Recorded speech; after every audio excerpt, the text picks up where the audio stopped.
Yes, sorry for the delay. Salaam alaikum again, everybody. Is everyone still awake? Everyone ready for another panel? It might be a bit more heated than the last one, I don't know. We will see how it goes. We have another great panel for you. We have two former cabinet ministers from Labour and Conservative governments. And we have one of the best, most outspoken, most original journalists working in the UK media, I think it's fair to say. To my right is the Right Honourable Liam Byrne, Labour MP for Birmingham, Hodge Hill, former Chief Secretary to the Treasury under Gordon Brown. He's currently Labour's candidate for the West Midlands mayoral election in May. You can cheer if you want to.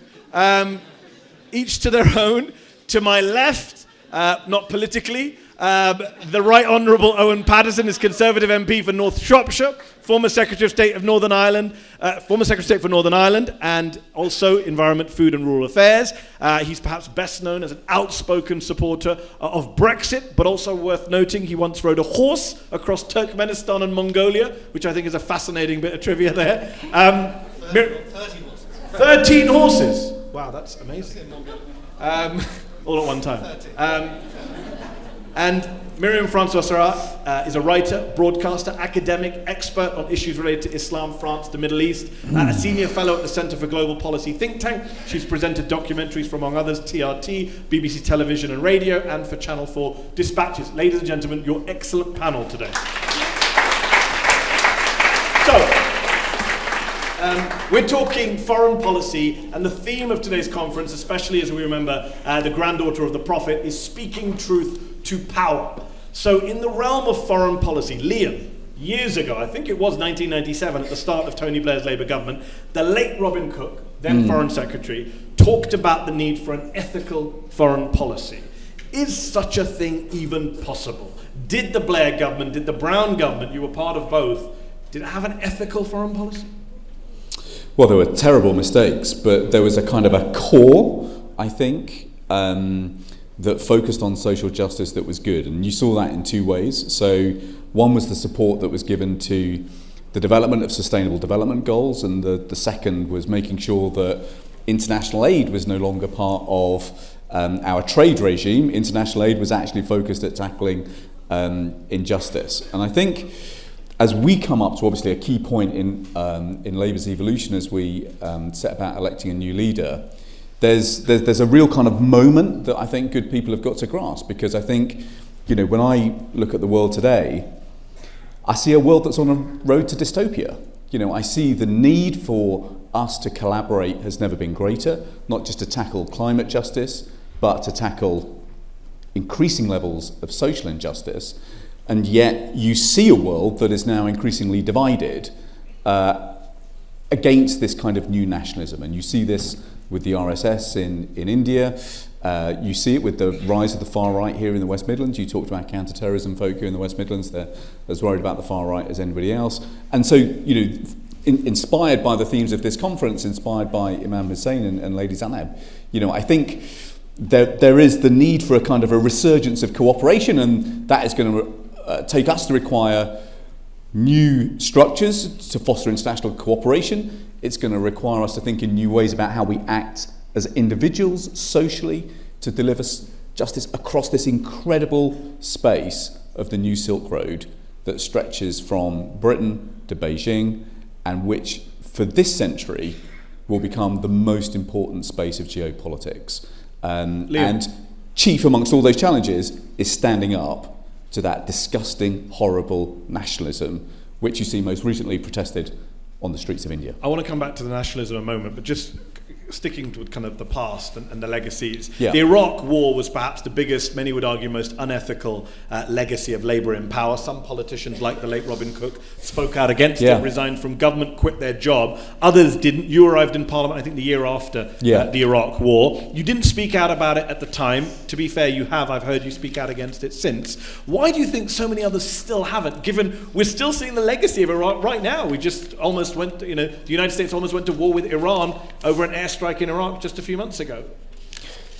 I mean, I think most of the current Labour generation in Parliament have at one stage or another spoken out against the catastrophe of Iraq. What, in a way, what I have found just as disappointing is the lack of thinking that has gone into a forward strategy about how you avoid horrific mistakes like that in the future, and how you take a more peaceful approach to co-development and coexistence in the future.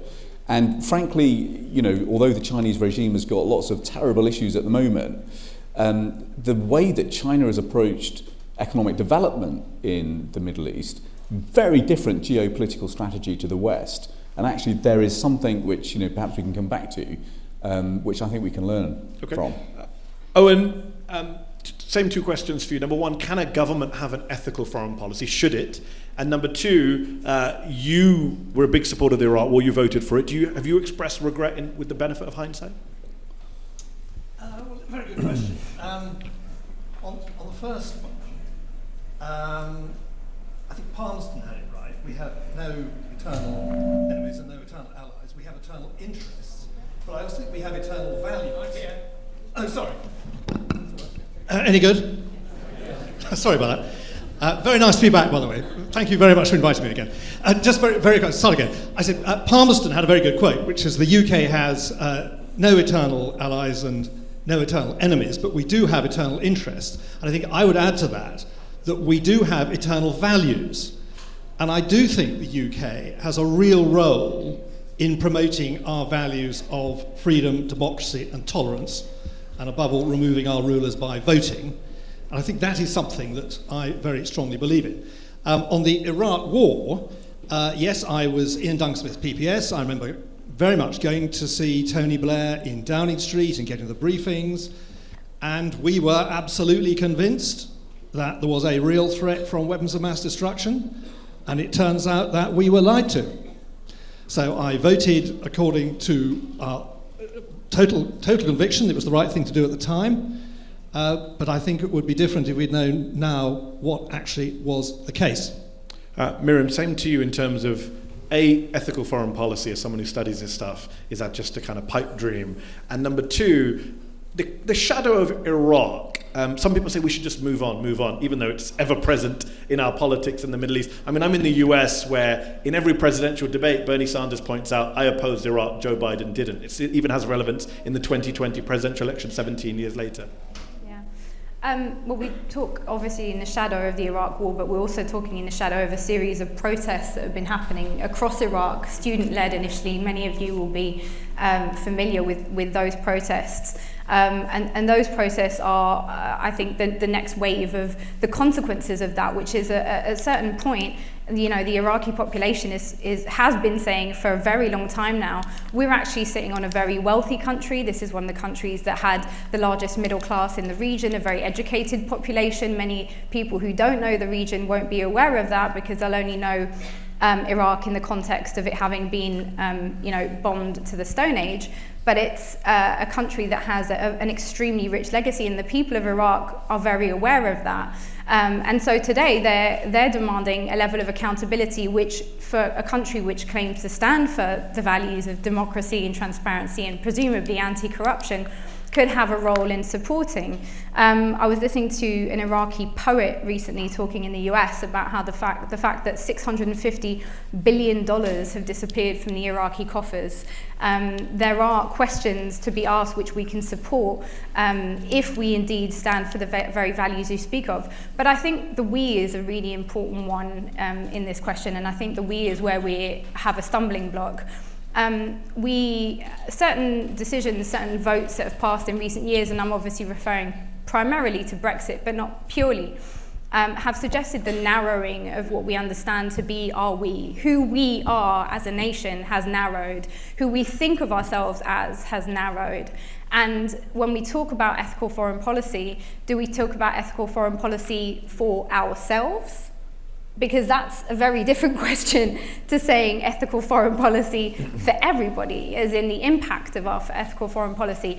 I think it's perhaps unrealistic in a world where everybody else is governed by realpolitik to expect everyone to govern from a place of ethical foreign policy. But what I would say is that the direction that we're currently traveling in is one in which, unless we rethink the we in a way that implies greater cooperation outside of the bubble, the island bubble that we've sort of pushed ourselves into, we will not be able to resolve many of the issues that we're facing, primarily because they're global problems. I mean, whether environmental, whether they're wars, whether the migration crisis, as it's termed. So let me just bring in Owen, who's shaking his head when you said island bubble, immediately started shaking his head. Do you want to briefly respond to that?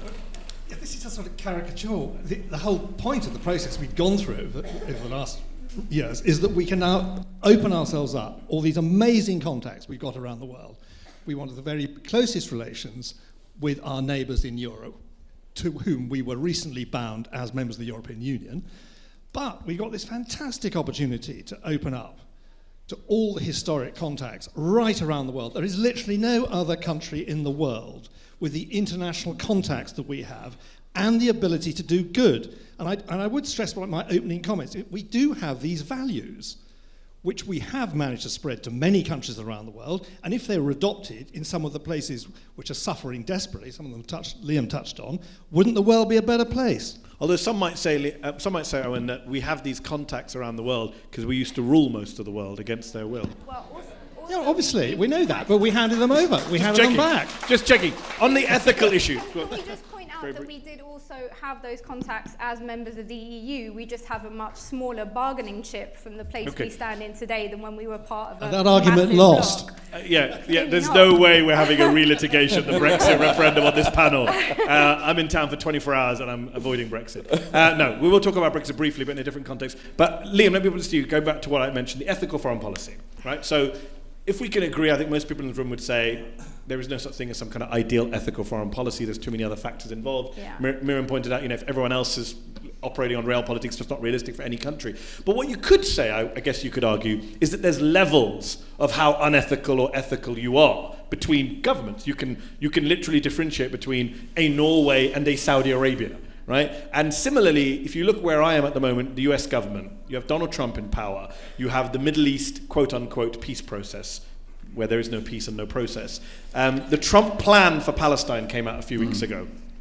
And here's what's interesting. The US government has never been anything other than pro-Israeli under whichever president, but they've always pretended, at least, to show interest in the Palestinian cause, in a two-state solution, in some sense of being a broker. Now they don't even do that. So you have Jared Kushner, who's a personal family friend of Benjamin Netanyahu, putting out this plan that I refuse to call a peace plan because it's not a peace plan. Exactly. It's a plan for permanent occupation. Yeah. What did you make of how bizarrely one-sided it was when it came out a few weeks ago? Listen, that's a nonsense. It's an absolute nonsense. But to kind of go back to where your question started, what will define ethical foreign policy in the 21st century is the work of a coalition of allies, a coalition of the willing, coming together to try and make the Millennium Development Goals a reality and to deliver on climate justice. Those are the two defining characteristics of what good people will try and do together. Now, think about what is going on in terms of who is going to ally to make this happen.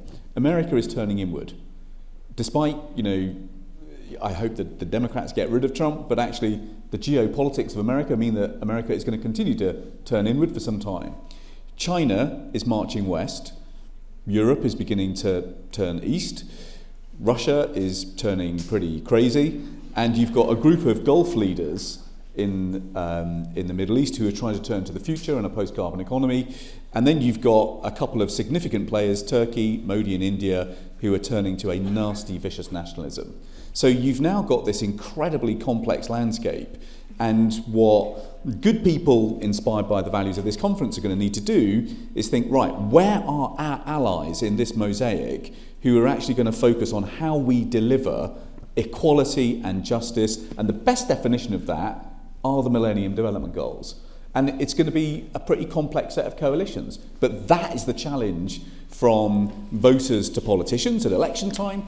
But when you think about the social action that so many people here are involved in, building those global coalitions as individuals and as social groups to deliver concerted social action, that I think will be one of the characteristics of foreign policy. Foreign policy is no longer the preserve of governments. Yeah. Foreign policy is now the preserve of us. So, silly example. What does that mean in practice? Let's take the Palestine. The question I asked you about Palestine. What does that mean in practice for Palestinians living under permanent occupation and apartheid?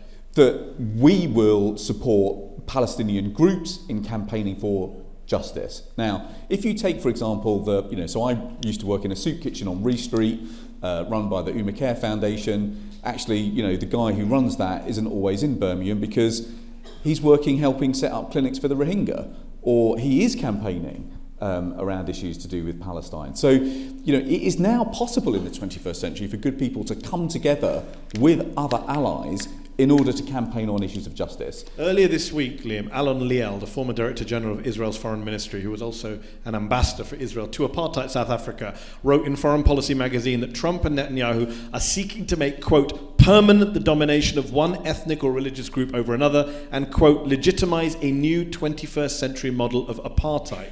If the former Israeli ambassador to apartheid South Africa can say that there's apartheid going on in the West Bank, why are so many liberals and leftists in the West so uneasy about saying that? Why doesn't the Labour Party ever say anything like that? Because I think there is a concern. There's two concerns. So one, if you look at what is going on around settlements now, we are now within touching distance of the end of a two-state solution. And talk to young Palestinians in Ramallah or on the West Bank or in Gaza, they have now given up on the possibility of a two-state solution. So there is a generation that is now lost. I think within political circles in Westminster and elsewhere, there is an anxiety about how you ensure that good voters in Israel eventually do the right thing and throw Netanyahu out of office. And there is a concern about how you kind of keep those voters on board, because ultimately change is going to come through Netanyahu being fired and fired quickly. Not sure that's happening anytime soon. Owen, let me ask you this. The Palestinians rejected the plan. Every single member of the Arab League, including Western allies like Saudi Arabia and the UAE, rejected the plan. The EU, several EU member states criticised the plan. And yet Boris Johnson, at Prime Minister's Questions, welcomed the plan, saying it has, quote, the merit of a two-state solution, which it clearly doesn't. Have the occupied Palestinian people been thrown under the bus yet again by a British government? Well, can I pick up on Liam's earlier comments? I don't have this catatonically gloomy view of the world. Today, we have millions of people who've been taken out of poverty by the market. I remember going to China when I was a student, 1975, just a month after the Gang of Four had fallen, meeting a senior manager of a factory who had been wheeled around the town, had stones thrown at him because there'd been a famine riot that day. The growth of the Chinese economy last year exceeded the size of the total Chinese economy when I was there in the 1970s. There's been this spectacular increase in human prosperity, human life longevity, and human happiness. So I have a much from the million humans who are living in camps in Xinjiang. China. It's not perfect. There's huge problems. I totally agree with that. But don't underestimate how many human beings are alive and well and living a much more prosperous life than they would even 20 years ago. Okay, and just on the Palestine and that's point, not underestimating. There's lots we want to cover. We're going to run out of time. Sorry, go on. On the Palestine point, why did Boris Johnson, not the only leader I could see in the West who came out and said positive things about this ludicrous Kushner plan that was rejected by everyone? Okay, you call it ludicrous. Every member of the Arab League, all of the Palestinians, and members of the EU. That's quite a big swathe of the international community. No, the French came out and said it was worth studying. I think Bahrain, UAE did. But they rejected it. Bahrain and the UAE rejected it. I'm perfectly happy. You guys have far more detailed knowledge on the ground, okay? But I've actually read the Trump document. And I thought what was marvellous about it was the talk about reviving the economy. You've got these horrendous levels of unemployment, over 30%. There's talk about creating one of the 150 universities in the world. A huge injection of private money into businesses and into infrastructure. Now, the plan may not be perfect. Well, that's perfectly obvious from the reaction it's had. But isn't it a good thing to start talking about it and to recognise that it might lever in huge sums of investment which would better the lives of those young Palestinians? Myriam, do you want to answer Owen's question? Yeah. So part of the Trump plan is a $50 billion investment plan, which is being touted as a presumably incredible opportunity, not for the Palestinians, I would imagine, who, as you rightly pointed out, are living in what can only be described as open-air prisons, the entrance and exits to which are controlled by the Israeli government, and therefore any services or goods that would be passing through there would be essentially passing through the Israeli government in order to be exported. So one of the things that you may have heard of recently is a proposal of a law that passed initially in America to make BDS, the boycott and divestment and sanctions, illegal, essentially a form of discrimination now. Which would mean that you, the consumer, would no longer be able to say, actually, I don't want to purchase products that have been created in occupied territories, that have been forged under conditions of human exploitation, which is essentially what we're talking about. So I don't think that proposing an economic plan in which essentially prisoners are creating goods for the profit of an occupying power is in any way a viable solution to what we're talking about. But I do want to talk about the deal of the century. I feel like it's a really important point for us to discuss here. The deal of the century, or what Britain called a very serious proposal, can be seen two ways. One, of course, is to say what an abysmal outcome, a peace negotiation that doesn't include one party. How can we even be entertaining this? The second way of looking at it, and that's a legitimate way of looking at it, but I would also say that actually US foreign policy has for a long time been the idea that the US can somehow be a broker of peace in the region. And we've been reliant on a certain status quo, a legal status quo, a reference to the 1967 borders, to UN resolutions as being the benchmark, when in reality, the territorial encroachment, the annexation of huge parts of Palestinian territory was already happening on the ground. All this deal really does, in many ways, is to actually do what Trump does a lot, which is just state it for what it is. On this occasion, he's just being straight. Saying the quiet part loud. He's being straight about what's happening right now, which is there is no two-state solution. There is no two-state solution. If you look at the map of Palestine right now, you are talking about open-air prisons in which the current proposal, the Trump proposal, suggests they are connected by tunnels, and they still don't have any formal control over their own borders. This is not a two-state solution. This is this is legitimizing and institutionalizing the occupying power. Okay. But at least we know that now, and we take the US off the map. I think this is when we say we're done. The US is no longer going to broker this for us. We need to be looking elsewhere. But is the UK? Is the UK, Liam? Is the UK going to be able to play a role? Boris Johnson is not, no. I mean, his acquiescence in this plan has been, I think, pretty shameful. And as I say, I mean, we're at a defining moment now where, a generation of Palestinians have given up on a two-state solution. And so, I hope good people will kind of weigh into this now. Palestinians who've given up on a two-state solution. There is no two-state solution. That's my point. Exactly. Based on those points precisely. So, the point is that good people now do have to come together. Britain could be a player in this. Our influence is diminished being outside Europe, but we are ultimately going to have to rally around the single, biggest strike for justice that we could make in this parliament, which is recognition of the state of Palestine. So also pressuring the Israeli government to... Currently the Israeli government, obviously we've seen a change in the constitution to try and create this idea that it's a state for the Jewish people, which essentially institutionalizes what many people have called for a long time an apartheid state, but clearly institutionalizes a two-tier system in the country.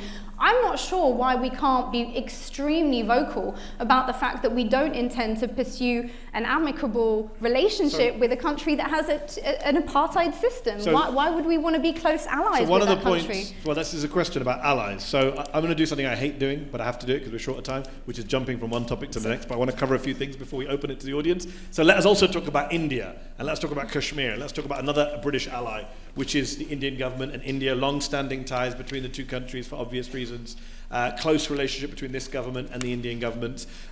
You had Kashmir under lockdown for months now, kids not be able to go to school, internet blocked. And of course, this week we saw what can only be described as pogroms on the streets of New Delhi while the US president was visiting, Muslim homes torn down, Muslim mosques attacked. So anywhere between 40 and 60 people, depending on what numbers you're looking at, killed, hundreds of others injured. Liam, how shocked were you by those images this week? And what kind of relationship do you think the UK and Britain, long-standing allies, should have when that kind of stuff is going on in front of our very eyes? Look, we have a historic obligation here. You know, this was a mess that we caused all those years ago. We have a moral obligation to deliver. We have a moral obligation to deliver at the United Nations a process that honours the UN Security Council resolutions made after the Second World War and delivers the right of self-determination to the people of Kashmir. No ifs, no buts, we've just got to get on with it. Now, what that means is that when we're thinking about our new set of policies and trade deals in this new world, how can you begin pursuing a trade deal with India when you're talking about a country that is refusing to honour UNSC obligations? Well, maybe so I don't think you can. Yeah. We don't have as much of a choice now, do we? Because we're not quite as strong as when we used to be part of it. Well, before we get to the trade angle, let me just deal with the basic politics of it. Owen, during the election campaign, Boris Johnson went to Neasden Temple and bragged about his, quote, great relationship with Prime Minister Modi and said, and I quote, "I know that PM Modi is building a new India and we in the UK will fully support him in his endeavour." If that new India involves Muslims being killed and targeted on the streets of the capital city, should the UK really be supporting that endeavour?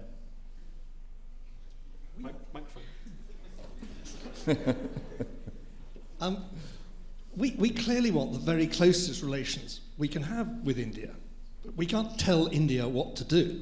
Really? Surely we are better. British government tells countries all the time what to do. We are better using... No, I tell you, we've got our values. The trick is, go right back to my opening statement, it's our values. We should remind the Indian government of our values. Why haven't you done that? When they weren't I'm just Sorry, about... why hasn't let me rephrase that. Why hasn't the Conservative government of Boris Johnson that you support done that? Well, he may have done. I'm a backbencher. He hasn't. How do you know? You don't know what the secret... Because I did my homework before I came here today. Since Monday's violence, the Prime Minister and the Foreign Secretary and the British Foreign Office have said not one word of condemnation about what happened in Delhi on Monday and Tuesday. None of us knows what's being said behind the scenes unless you work for Huawei. You probably know every word. That's fine. I'm talking about publicly. Normally condemnation is done publicly. What I'm saying is we should use our position as friends. And I'm agreeing with you and saying, why haven't they done it? Why don't you do it? Why don't you do it for them now? You can speak as a senior Conservative. Condemn it now. Condemn it now. You have a platform to do it now. If you believe it should be condemned, if you believe it's not in line with British values, I would love personally to hear you condemn it. Myriam, if you let me get a word in edgeways, I'm very happy to say I am absolutely dismayed to see what has happened. We went over this time last year, I don't need to repeat it, the history of partition and the part the UK played in the creation of Pakistan, Bangladesh and India. Yeah. And I very much praised India a year ago for being the third biggest Muslim state and for being a model, actually, if you think of the horrors that happened at partition, of intercommunal relations. And I'm absolutely dismayed and shocked to see what's happened the last week. And I'm also dismayed by the new migration law, that refugees can be taken. So this is the point. I'm asking Myriam's question. Okay. So it seems to me wrong that Jains and Sikhs and Hindus can be taken, or Rohingyas, can come. But if they are Muslims, they don't qualify for nationality. So I'm very happy to say, on the record, with the camera pointing at me, as someone who believes in British values, I'm dismayed by that. So my question is, why do you think the Foreign Secretary and the Prime Minister have not said what you've just said? Condemned it. I don't know what they've said behind the scenes. But why not publicly? Foreign Foreign policy doesn't only work behind the scenes, you know that very well. You have to ask them. Go and ask them. Okay. I'm just asking why you think that might be. I think it's probably because Boris Johnson likes Narendra Modi and doesn't give a damn about Muslims getting killed on the streets of Delhi. No, I think everybody's horrified by the scenes. But I do think... I'm just wondering why there's silence from the British government, which comments on lots of human rights issues in Iran, in Iraq, in North Korea, all sorts of places, rightly so. But on this is completely silent. It's very weird. As you say, we have a very close relationship. There's a big British Indian community in the UK. You would think the British government would have something to say about one of the biggest stories in the world right now. Well, I would have to check what they have said on the record. I've not seen anything myself. Nothing. Myriam, why do you think it is Kashmir? Here's a question. A lot of Muslims ask, you do events like this and Kashmir comes up all the time. In fact, I do shows on any topic I do a show on and somebody comments, what about Kashmir? People feel very passionate and they feel it's not covered at all in the media. It's not covered in political discussions, even in the way that Palestine gets covered.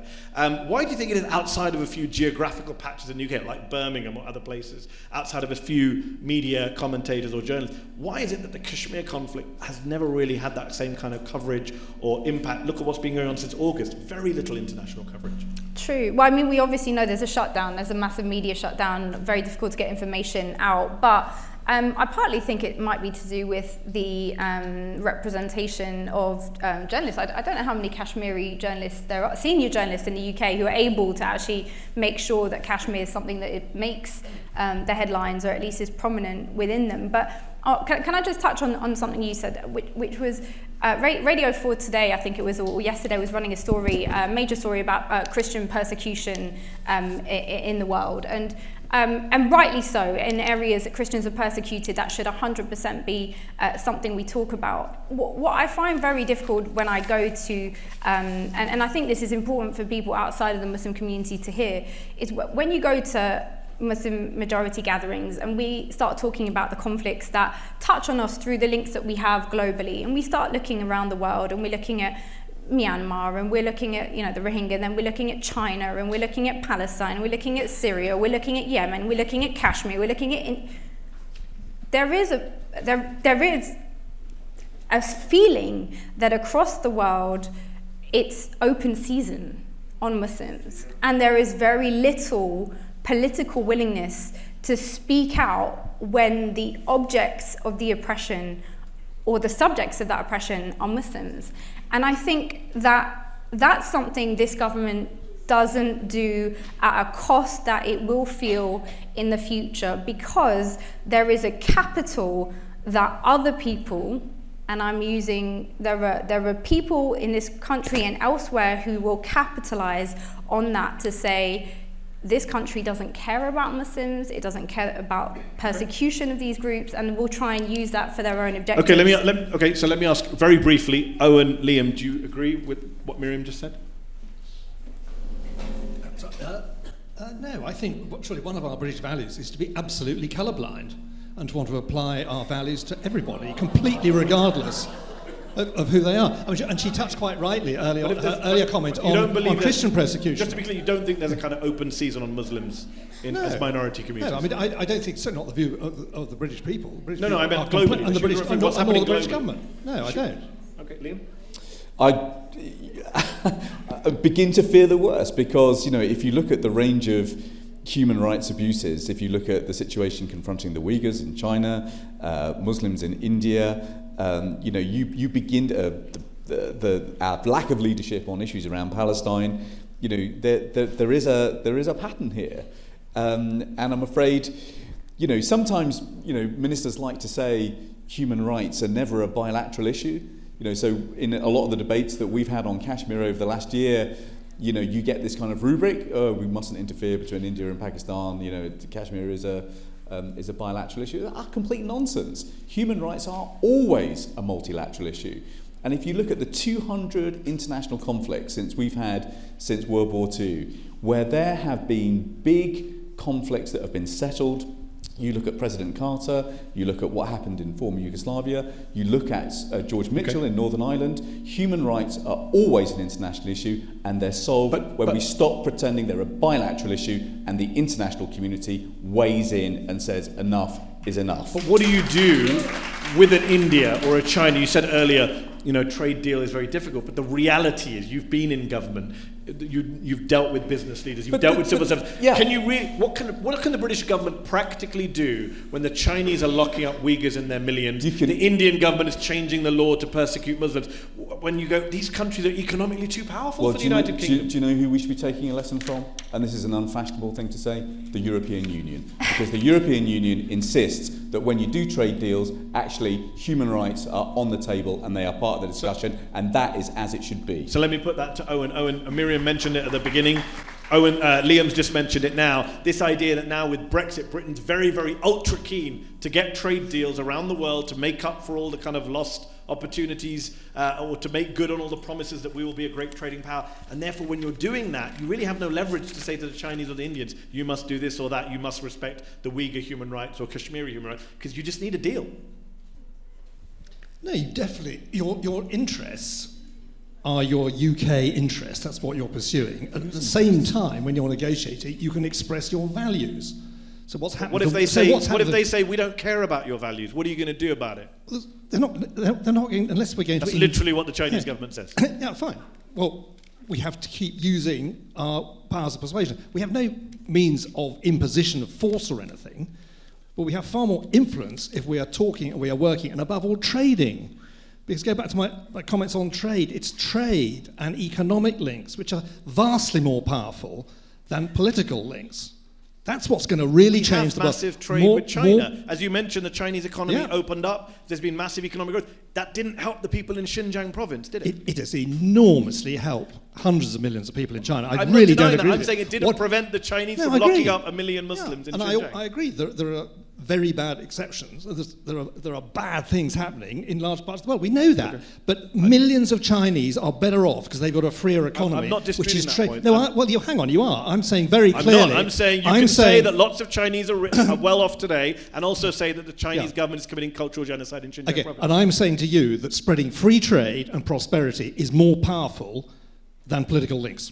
For who? For who? I want to go to the audience very briefly. Last word. For Chinese on the ground. No, free trade agreements, we know, are trade agreements that always benefit wealthier countries, usually to the detriment of poorer countries. Let's not mask ourselves. And on top of which, in this country, with the levels of inequality that we're seeing, they're more likely to be benefiting a particular elite. So I very much disagree with that. We did have the possibility when Huawei came to us with the deal to turn around and say, actually, we're not going to take this deal because of the persecution. We could have followed the EU lead, which was calling for sanctions against China. We could say that we are not going to be supporting the gains in China if this persecution continues. There are things we could do, there are things we could say, but we're not. I really couldn't disagree more profoundly. I was in Shanghai when Deng Xiaoping was announced as the vice chairman. The excitement of the largest town in China. They went on the razzle against their regime for about 3 days, certainly 2 days. They were so excited, and they were quite right, because they knew what he was going to do. Just listen. You've said an absolutely ridiculous BBC statement, and not recognised the value of free trade and economics, bringing prosperity and freedom. Hundreds of millions of Chinese are far better off thanks to the reforms of Deng Xiaoping. What's happened with the Uyghurs is disgraceful. I totally agree with that. But don't underestimate how much better off hundreds of millions of people are around the world in recent decades thanks to the fall of the Soviet Union and the fall of the regime in China. But when there's a genocide going, you can't just talk about free trade. You can't say Mussolini made the trains run on time, so it was great. Correct. I mean, Hitler made Volkswagen. That doesn't work. That's not how it works. You know that. You just said British values. You can't excuse massive human rights abuse on the basis of economics, can you? I never said that. That's what it sounded like. I didn't say that. I said you raised that in parallel. The reality is there is a world of difference between a concept called free trade and a concept called fair trade. And actually, Britain needs to be a leader of fair trade, not free trade. Okay, I want to bring in the audience, because we're way over on time, but I do want to bring in the audience. Before I do that, very quickly, for my own selfish interest, because I'm interested, because this is what I do for a living, who are all three of you supporting in the US presidential election? Who would you like to see president in January 2021? I've got a very controversial view on this, which is I think Americans should make decisions about America. That's fine. I didn't ask you to go. I didn't ask you to go. I stand by that. I didn't ask you to go illegally vote in the election. I just said, who would you like to see as president of the United States? I stand by that for every country. Like, it isn't for me to say who should be the leader of another person's country. Myriam, I've known you for so many years, and you're so opinionated. Yeah. I ask you for your opinion on this, and you dodge it like a politician. You dodge it better than these two guys. People ask me this. I did a PhD in Morocco. People ask me this. I wouldn't say I just think for another it's time country. there was a female president of America, and that's why I'm supporting Elizabeth Warren. Okay. Who would you like to see president in January 2021? I will support Donald Trump, because we've not had such a massively... We have not had such a pro-UK president for decades. You don't know what, sorry? I didn't. We've not had such a pro-UK president for decades, and we should take advantage of it. Is he All right, pro-British values? Let's go to the audience. Gentlemen here in the front row, we're going to take 3 and see if we have time for more than that. Short questions, short answers, we'll have more time. So this is a question for Myriam, because I'm pretty sure that you have a handle on this that I don't. One of the things that fascinates me as a non-British person is to come to this country and watch ex-ambassadors to Arabic countries appealing for money for the Yemen, for the children who are dying there, when as far as I know, the government of this country continues to sell weapons to the Saudi Arabian regime. I need it. So, sorry, my question was about the arms trade. Okay. How much does the arms trade control foreign policy? Okay, good question. Gentleman there.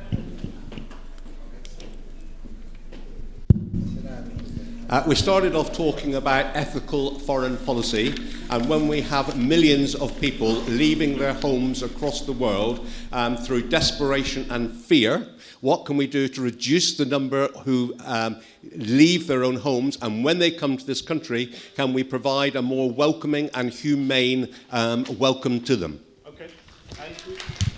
Yes, over there, yes, with the...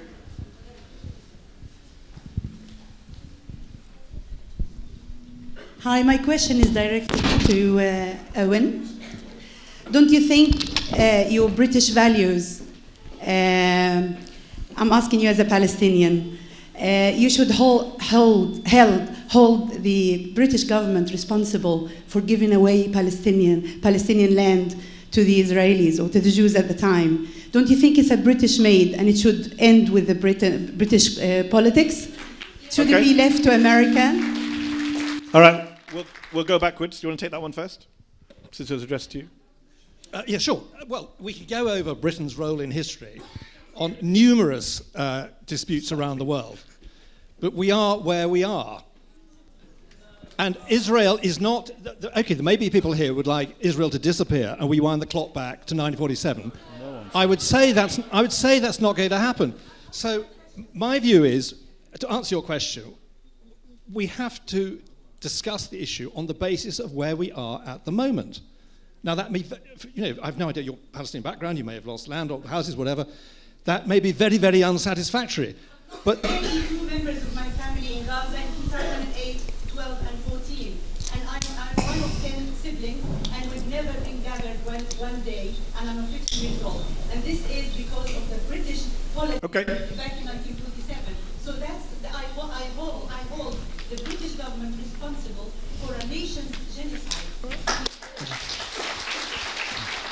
Owen, just very briefly, when you hear people talk like that, I just wonder, because you talked very passionately about the economic side of the plan, but you accept the economics of any plan, assuming you even believe Donald Trump can produce $50 billion, which I don't, that's not going to help the lady in Africa. No, look, obviously, I'm deeply sympathetic to your own family's position, but sadly, there are millions like you. What about the Sudeten Germans? What about the Greeks chucked out of Smyrna? Those are tragedies for those families concerned. It's tragic for yours. But we are where we are today, and we have to live with the facts of today and try to make it work. That's all my... We can't wind the clock back to 1947 and start again. Okay. All right, no, hold on. We got the other questions in. No, we got the gentleman's question about... Anyone want to take the question about refugees? Okay. Liam? Well, I mean... Owen is right in this. We can't change the past, but we sure as hell can change the future, which is why we should be leading the campaign for Palestinian recognition. Do you want to deal with the gentleman's question about refugees? So we have to avoid the error, which I can see coming now, that we start using our international aid as a trade tool to promote trade.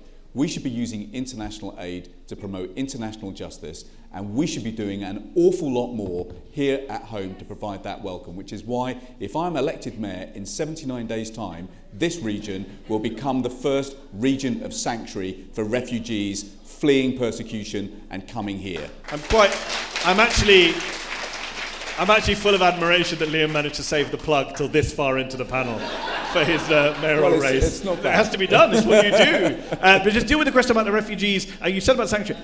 one question I would say is, you have Donald Trump with a Muslim ban. He's about to expand this Muslim ban if he gets re-elected, Owen. And but then you have Labour governments, centre-left governments that came before these current populist right-wing governments. The government you served in demonised refugees and asylum seekers. You had Tony Blair saying, how do we send these people back? How do we get rid of them, in his own handwriting? That legacy is what the right picked up. There's a lot of blame to go around. It's easy to blame the far right, the nationalists, the populists. There is, and we can people like your government set the scene for this. And we can either repeat the mistakes of the past, or we can learn from them and fix them from the future. Acknowledge them too, though. And we have a special responsibility here in this region as the coming host of the Commonwealth Games, because actually this will be an incredible global festival, and we need to be not just a place that says we're open for welcome, we need a place that walks the walk, not just talks the talk. So let's make sure that one of the great legacies of the Commonwealth Games is the West Midlands as Britain's first region of sanctuary. And last question, unfortunately we're out of time, but we're going to have to take the Yemen. You want to deal with the Yemen question? Yeah,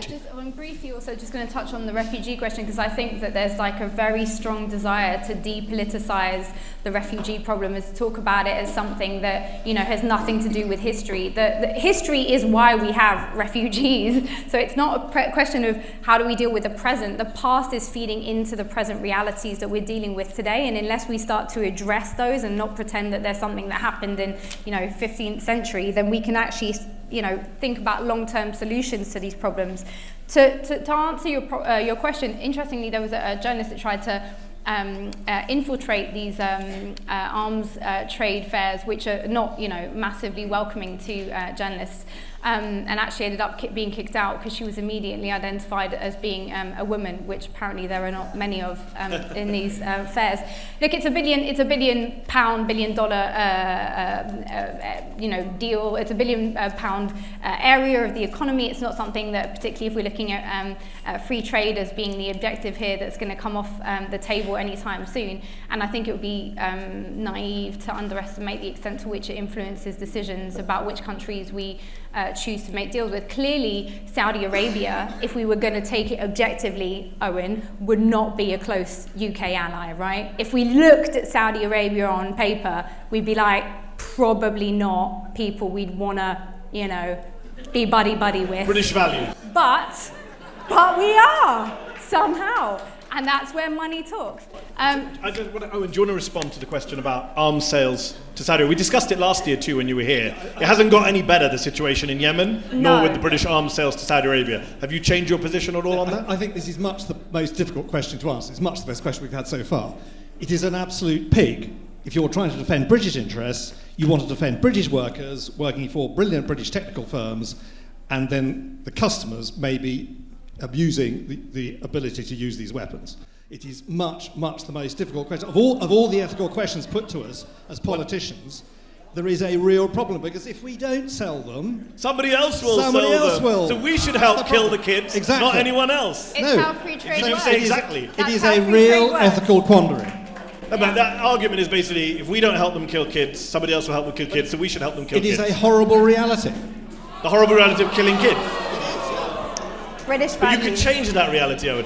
I've got to ask you one last question before we wrap this up, and I think everyone appreciates you coming back here into what you could call a lion's den for someone with your views.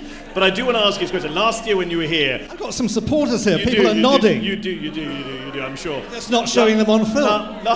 Last year when you were here, we addressed the issue of Tory Islamophobia, something I was discussing with Saeed Avasi in the last panel before you arrived, and Saeed has obviously done a lot of work on this in your party. And you said at the time to me, and I think it was Salma Yaqub was on the panel, that you were very surprised to hear about this. You hadn't seen it in your own constituency. You were not aware of... You said, give me the cases and I will look into them. In that last year, since we were both sitting on this stage, you had a Tory leadership election in which every leadership candidate said there would be an investigation into Islamophobia. There now isn't going to be an investigation into Islamophobia. ITV News found over 100 cases of Tory activists, councillors, council candidates making Islamophobic remarks online in their constituencies. So a year on, are you willing to take this issue more seriously than you were last year when I first raised it with you? I think I'll repeat what I said last year. And I asked my... Hang on, you haven't heard what I said. Hang on. I asked my office yesterday, and Claire in my office, who's worked with me for 18 years, I said, have we ever had a single letter or email about Islamophobia in my patch? No, not one. You've cited some really bad examples. They should be taken up by the Tory party.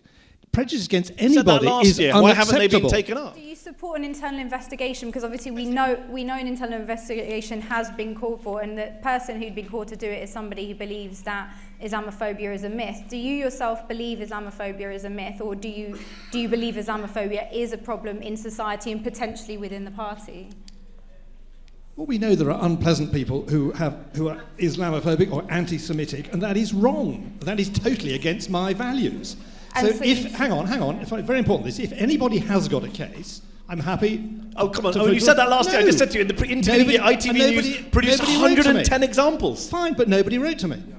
Not I remember. But people should that how take it it up. works? People should take it up with their local Conservative councillor. They should take it up with their local Conservative MP, of whom there are a lot more than Labour now. They should who can pass it on to the party chairman. There is no place... And they're not in doing the anything about it. Mehdi, let me interrupt. There's no place in the Tory party for prejudice against those who believe in Islam, or those who believe in Judaism, or who are Christian. Okay, we're There's going to no wrap place. up, but I'm going to go back to the audience simply because that lady's standing up and I quite admire that. So go on. To give one last question to the lady in the green headscarf, and then we have to, it better be short, and whoever's responding has to be short because we're way over on time. Thank so you sorry. for that, Mehdi. It's just a point I wanted to make to Owen. Owen, I would like to politely and respectfully ask you, I'm over here, I'd like to politely and respectfully ask you to retract that statement that you made earlier when you made a sweeping statement that the people here do not think that Israel should exist. That is wrong, that is offensive, and we do not believe that. If that's what you heard, of course I take that back. No, I said well, you can go back to the tape. As far as I remember, I said there may be people. We know there are people who live around the world who don't want Not Israel to here. Fine, I'm very happy to take that back. I'm not accusing people. Thank you. All right. Well, on that note, please give a big round of applause to these three panellists for coming here to take your questions and mine. Owen Patterson, Myriam Francois, and Liam Burton, who I heard is running an election somewhere.